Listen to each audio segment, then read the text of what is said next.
அனைவருக்கும் அன்பார்ந்த வணக்கத்தை தெரிவித்துக் கொள்கிறேன். நான் உங்கள் தியாகபாலா. எல்லாம் வல்ல இறைவனோடு இந்த தமிழ் புத்தாண்டு இறைவனின் கருணையோடு நாம் நல்லா இருக்க வேண்டும், அனைவரும் நல்லா இருக்க வேண்டும் அப்படின்னு வேண்டிக்கிறேன். இப்போ இந்த தமிழ் புத்தாண்டில் நம்ம என்ன பார்க்குறோன்னா, பொதுவாக நம்ம புத்தாண்டுக்கு தனி மனித ராசி பலன் பார்க்குறது இல்லை, தனி ராசிகளுக்கு பலன் பார்க்குறது இல்லை. ஏன் அப்படின்னு சொன்னால், மாதாந்திர கிரகம் சூரியன் மேசராசிக்குள்ளே பிரவேசம் செய்வது தான் தமிழ் புத்தாண்டு. இப்போ ஒரு மாதாந்திர கிரகத்துடைய பயிற்சியை வச்சு நம்ம ராசிக்கு பலன் எடுக்க முடியுமா முழுமையானா ரொம்ப கஷ்டம். ஏன்னா வருடாந்திர கிரகங்களுடைய பயிற்சி முக்கியமாக இருக்குது. அது மாதிரியான இப்போ குரு பயிற்சி வரப்போகுது இன்னும் கொஞ்சம் நாளில், அதுக்கு நம்ம பார்க்க போகிறோம் ஒவ்வொரு ராசிக்கும் பலன். ஆனால் இருந்தாலும் வருடப்பிறப்பு மேசராசிக்குள் சூரிய பகவான் பிரவேசிக்கும் போது வருடப்பிறப்பாக அது எடுத்துக்கொள்ளப்படுவதால் நாம் ஏதேனும் ஒரு சில ராசிகளுக்கு யோகம் நடக்குமா அந்த காலகட்டத்தில், அப்படி அந்த வருடத்தில் அப்படின்னு சொல்லி நம்ம பார்க்கலாம். அது இன்னும் சொல்லப்போனால் நம்ம அந்த தமிழ் ஜோதிட முறையில், அதாவது சமஸ்கிருதம் வழிவந்த இந்து முறைப்படி, இந்து வேத சாஸ்திரங்கள் முறைப்படி வழிவந்த இந்த தமிழ் புத்தாண்டுக்கான இந்த கிரக பயிற்சி, தமிழ் புத்தாண்டு பிறப்பு அப்படிங்கிறது ஒரு விஞ்ஞான ரீதியாக மெஞ்ஞானத்துடன் கூடிய அறிவியல் ரீதியான ஒரு பார்வை இது. ஏன் அப்படின்னு சொன்னால், இப்போ வேறு ஆங்கில தேதியெல்லாம் எடுத்துக்கிட்டிங்கன்னு சொன்னால், வேறு எந்த தேதி எடுத்துக்கிட்டிங்கனாலும் வேறு மாதிரியான ஒரு முறைகளில் வடிவமைக்கப்பட்டது. அதாவது இப்போ ஆங்கிலத்துக்கு சொன்னால் இயேசு கிறிஸ்து முன், இயேசு பிறப்பதற்கு பின், இயேசு பிறந்ததுலேருந்து கணக்கு எடுத்து அப்படி தான் பண்ணிக்கிறாங்க. அப்படி தான் அவங்களுடைய கணக்கெல்லாம். ஆனால் நம்ம இந்த தமிழ் புத்தாண்டுடைய கணக்கு அப்படி கிடையாது. அதாவது சூரிய பகவான்னு ஜோதிட சாஸ்திரம் சொல்கிறது பூமியை தான் சொன்னோம், பூமியை தான் கணக்கில் எடுத்துக்கணும்.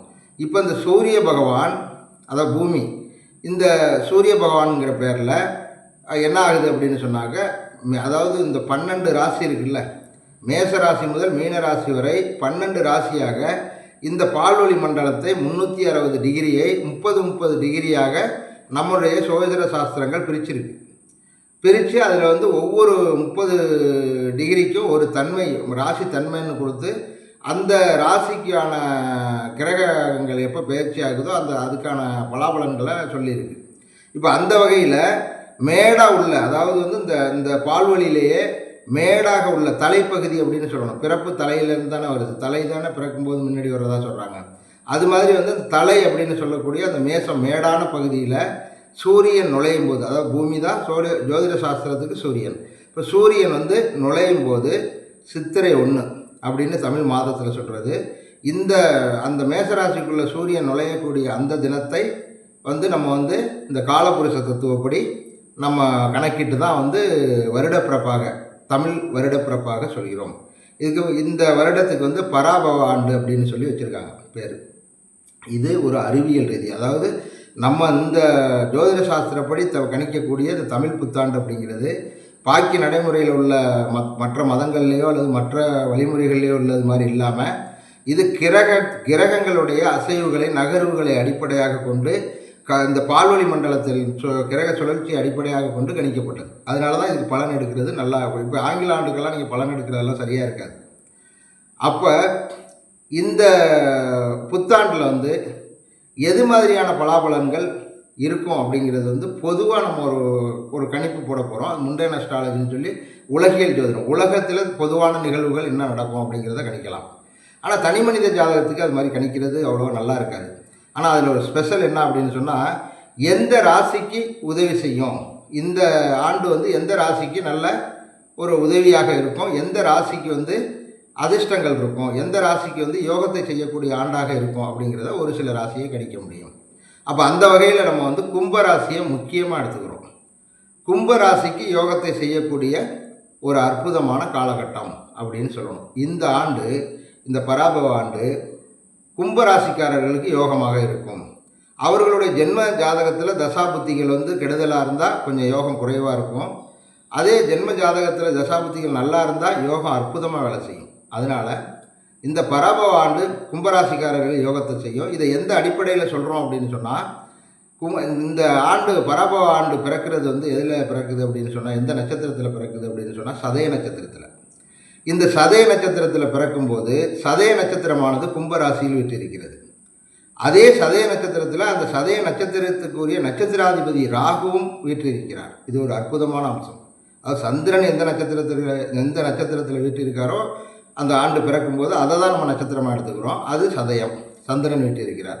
ஆனால் அந்த சதயம் வந்து ராகுக்குரிய நட்சத்திரம். அந்த ராகுக்குரிய நட்சத்திரத்திலேயே ராகுவும் வீற்றிருக்கிறார்.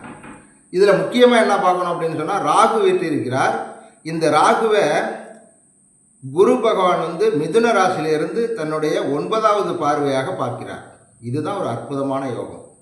காலபுருஷ தத்துவத்தில் தெய்வ கிரகமாகிய 9ஆம் அதிபதி குரு 3ஆம் இடத்திலிருந்து நேர 9ஆம் பார்வையாக சதய நட்சத்திரத்தை, அது அந்த வருடம் பிறக்குதில்லை, அந்த வருடம் பிறக்கக்கூடிய நட்சத்திரத்தை பார்க்கிறார். இதுதான் ஒரு அற்புதம். அந்த நட்சத்திராதிபதியாகிய ராகுவும் அதே இடத்தில் விட்டு இருப்பதால் சிறப்பாக அதையும் பார்க்குறார். இந்த பார்வைங்கிற ஒரு அற்புதமான ஒரு அமைப்பு.